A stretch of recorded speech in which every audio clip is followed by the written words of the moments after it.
Hi, this is Joe Sullivan, sports editor of the Boston Globe, sitting in for Bob Ryan, and this is Globe 10.0. With me today is the Globe's John Powers. And John, I think if we could pick one word that would describe the Bruins season this year, it would be resiliency. I mean, this is a team that lost the first two games to Montreal in the first round of the NHL playoffs and came back to win the series. They blew a 3-0 lead against Tampa in Game 3, but still came back to win that series. And now here they are, down 2-0 in Vancouver, coming back home. But is this their toughest test of resiliency here, looking at the rest of this series? Oh yeah, I think so. I think if they lose tonight, series is over. It may not be over on Wednesday, but it'll be over.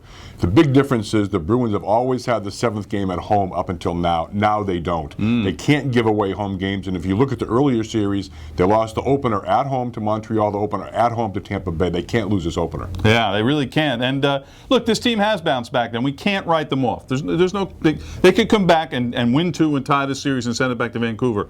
Vancouver still, you have to keep in mind, is the best team in the league this season, the best power play in the league. But the Bruins have stifled that power play for the most part.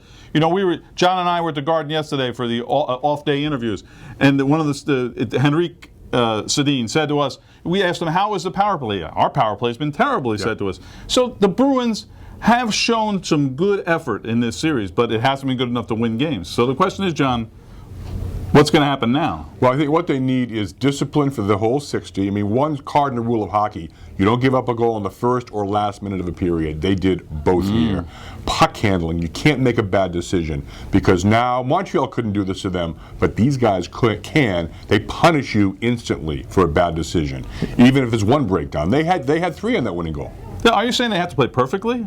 They have to play as close to perfectly as they can, and basically they have to make sure. For example, I don't think that they're a better 5-on-5 team than Vancouver is. So they have to win 5-on-4. That means they can't look like the Marx Brothers trying to catch a cab in the power play. Yeah. Say, look, this is a tough team that's been resilient all season long. They can be resilient again. It's not looking good. How can it look good when you're down 2-0? But they're tough. They still have a chance.